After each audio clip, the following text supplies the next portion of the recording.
Orang Melaka kena bijak macam Hang Tuah, berani macam Hang Jebat. Okay, that's all. Sworn in as the 13th Chief Minister last March, Tanjung Bidara Assemblyman Datuk Sri Abdul Rauf Yusof has big dreams to not only improve the state administration but also bolster the economic growth of the coastal state of Melaka. He shares with the New Straits Times his master plan for the state, addresses political criticisms and how the people of Melaka should be like legendary Malay heroes Hang Tuah and Hang Jebat. Here are the highlights. Okey, di antara dasar-dasar baru yang saya akan membuat penambahbaikan terhadap kesejahteraan dan keharmonian rakyat, bukan sahaja kepada rakyat Melaka tapi pelancong yang masuk ke Melaka. Satu kajian terperinci sedang dijalankan oleh semua agensi, JKR, pihak JPJ, pihak berkuasa tempatan, bagi memastikan bahawa kesesakan lalu lintas dalam menuju ke Bandaraya Melaka ini dapat dikurangkan. Saya cuba memperkenalkan satu cara baru untuk menyelesaikan jalan-jalan yang sesak masuk ke Melaka waktu puncak dengan memberikan satu idea baru, iaitu door right turn. Jadi jalan masuk ke Bandar Melaka daripada susul keluar daripada SPA ataupun AMJ akan terus sampai ke Bandaraya dalam masa yang boleh dirancang, kerana kesesakan jalan raya ini menyebabkan ramai perjalanan yang dirancang sehingga tidak sampai ke destinasi pada waktu yang ditetapkan. Jadi kajian terperinci sedang dilakukan dan insya-Allah ada 9 titik jalan sesak di Melaka ini sedang dibuat kajian secara terperinci. Saya akan turun sendiri ke lapangan pada waktu yang sesuai sebelum pelaksanaan no right turn ini dilaksanakan. InsyaAllah semua titik jalan yang sesak ini sedang dalam kajian yang terperinci bagi memastikan bahawa pengguna jalan raya yang nak ke pejabat ataupun pelancong yang datang ke Melaka boleh sampai dalam waktu yang telah dirancangkan. InsyaAllah ianya boleh menjadi kenyataan. Saya juga memperkenalkan pada waktu hujung minggu, jalan-jalan yang menjadi tumpuan pelancong akan ditutup kepada kenderaan. Dia panggil no car zone ataupun free car zone yang akan dilaksanakan seawal bulan 7. Kajian juga sedang dibuat sepanjang lebih kurang 3 km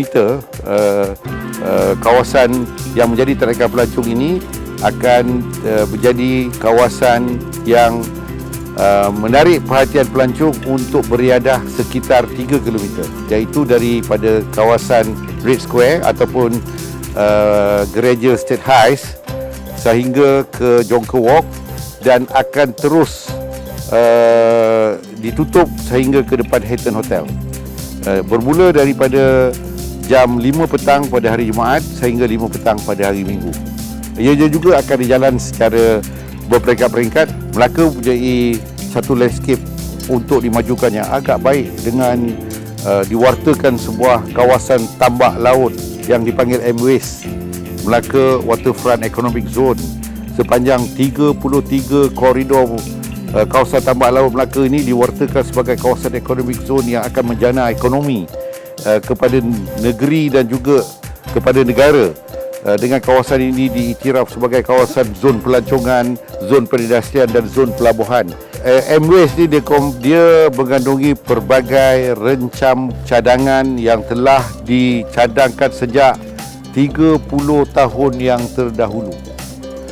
Untuk kita memberikan indikator MWAZE ni, kalau kita ke Melaka, daripada tapak Hotel Double Tree Hilton ke Padang Pahlawan sehingga ke Kelebang, Dataran 1 Malaysia, itu adalah sebahagian daripada projek tambakan laut yang telah pun dicadangkan sejak pemimpin yang terdahulu. MWAZE juga boleh memberikan ruang yang luas kepada pelabur-pelabur masuk. Maka terjadilah cadangan-cadangan untuk menjadikan Melaka sebagai sebuah pusat pelabuhan persisir, kapal persisir yang terbesar di Asia Tenggara yang dipanggil Melaka Gateway. Jadi ia je dalam projek, dalam proses perancangan, dan ia insya-Allah akan dapat direalisasikan dalam tempoh 2 tahun daripada sekarang. Setakat hari ini Melaka telah menerima tempahan untuk berlabuh di perairan Melaka oleh pengendali kapal pesisir pantai lebih daripada 70 buah kapal pesisir yang akan datang berlabuh di Melaka. Setakat hari ini 20 kapal telah berlabuh dan dia dipindahkan melalui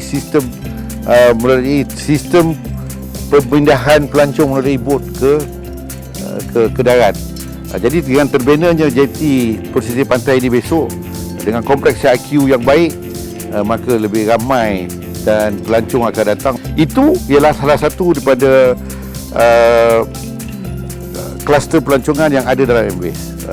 Dan ada beberapa sektor pelabuhan yang telah pun diberikan kelulusan oleh pihak pusat supaya Melaka akan ada pelabuhan laut dalam, pelabuhan kontena, internship port, shipyard dan pelbagai lagi aktiviti-aktiviti yang berkaitan dengan industri maritim ini sedang kita teliti dan memohon ianya akan dapat masuk ke dalam Majlis Fizikal Negara dan dijadikan sebagai projek-projek mercu ke peringkat persekutuan bagi membantu Melaka menjanakan ekonomi. Seperti mana yang saya katakan tadi, koridor ini sudah cukup memberikan Melaka menyuntik ekonomi baru pada masa hadapan. Saya memanggil tahun 2023 adalah satu politik baru dalam Malaysia. Politik baru berubah setelah keputusan pilihan raya umum yang lepas dan Melaka adalah satu negeri yang telah menunjukkan kesepakatan perpaduan ini bermula di Melaka dengan adanya semua gabungan parti-parti ini berada dalam kerajaan pentadbiran negeri Melaka sekarang. Untuk menjangkakan ianya diterima oleh rakyat ataupun tidak, selepas tamat tempoh kerajaan perpaduan ini, akan kita serahkan balik diri kita kepada rakyat untuk diberi mandat semula meneruskan pentadbiran kerajaan negeri ini, ialah bermula daripada bagaimana kaedahnya kita menguruskan negeri ini dan pulangannya dapat kepada rakyat. Sudah pasti saya merangkakan beberapa hala tuju baru supaya hasil daripada kerajaan perpaduan ini dapat memberikan pulangan yang baik kepada rakyat dengan menjadikan negeri ini lebih mesra kepada pelabur, lebih mesra kepada kaedah perniagaan dengan membuka banyak ruang-ruang dan peluang pekerjaan dan perniagaan kepada rakyat tempatan, dan keyakinan ini mesti disemai sehingga rakyat dapat merasakan bahawa pentadbiran kerajaan ini ialah sebuah pentadbiran yang baik, di samping dapat membentuk imej kerajaan yang baik tetapi memberikan rakyat peluang-peluang pekerjaan. Dalam amanah saya yang pertama kepada sebuah kita kerajaan, kerana saya setahun menjadi Exco Kanan dan saya melihat kebanyakan peluang dan ruang yang ada ini telah pun banyak menggunakan nama-nama ahli-ahli yang berhormat untuk mereka meraih keuntungan dalam membina mana-mana projek, dan saya lihat benda ini saya mesti tegas dan tegah pada peringkat awal, dan saya tak mengizinkan mana-mana sahaja mereka-mereka yang di luar sana menggunakan nama saya untuk mendapatkan projek tanpa merujuk kepada sumber yang betul, termasuk semua pegawai-pegawai kanan saya di dalam pejabat tidak dibenarkan untuk menggunakan nama saya sebagai rujukan untuk mendapat mana-mana tender kecil ataupun besar. Yang kedua, saya melarang waktu pejabat semua kaitan kerajaan tidak diizinkan beriadah dengan bermain golf. Tidak ada lagi pegawai-pegawai kanan kerajaan berkeliaran di padang golf waktu pejabat. Selepas waktu pejabat, itu terserah kepada kelapangan diri masing-masing untuk beriadah. Dan saya juga pergerakan semua aduan-aduan yang diterima ataupun permohonan-permohonan yang diterima untuk urusan-urusan kerajaan mesti diselesaikan dalam tempoh 2 minggu daripada tarikh penerimaan sumber-sumber aduan ini, sama ada melalui sumber media sosial ataupun surat-surat rasmi ke jabatan-jabatan kerajaan. Jadi kaedah penilaian respon daripada permasalahan ini, semua laporan ataupun aduan akan direkodkan dan akan disaring mengikut jabatan masing-masing, akan dipantau oleh satu unit khas melihat aliran pengaduan tersebut sehingga hari penyelesaian dalam tempoh 2 minggu. Dan setakat hari ini saya membuat tinjauan secara rambang kebanyakan masalah telah pun diselesaikan dengan baik. Sebenarnya saya sebagai ahli politik menerima ini sebagai asal garam dan rencana politik yang harus diterima pada semua ahli-ahli politik. Bukan saya saja. Pemimpin besar, besar kecamannya, besar pujiannya. Pemimpin kecil, kecil pujiannya, kecil kencamannya. Pemimpin sederhana, sederhana besar dan sederhana kecil juga kecaman dan juga pujiannya. Jadi kita sebagai ahli politik kena menerima dengan hati yang terbuka untuk kita maju lebih ke hadapan dan mengambil ini sebagai panduan untuk kita memacu jabatan yang kita pimpin atau negeri yang kita bawa. Jadi apa yang saya beritahu tadi, daripada cemohan, kecaman, kutukan mereka-mereka ini, saya terjemahkan dalam visi saya yang saya cakap tadi. InsyaAllah sudah pasti visi yang saya kemukakan tadi menjadi realiti dan menjadi juga jawapan kepada cemohan, kutukan dan juga cercaan yang ada pada diri saya. Saya jadikan itu sebagai pedoman. Nak kecil hati tak adalah, biasalah. Nak kecil hati beribu orang nak balur kita, nanti kita akan jadi bingung, murung, tak perlu ada. Jiwa kena besar, menjadi pemimpin yang besar, jiwa kena besar, visi kena besar. Kerana kita akan memberikan segala hala tuju negeri ini kepada rakyat yang akan dapat faedah pada pentadbiran kita.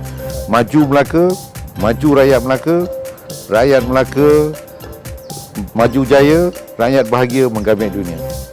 Orang Melaka kena bijak macam hang tuah, berani macam hang jebat.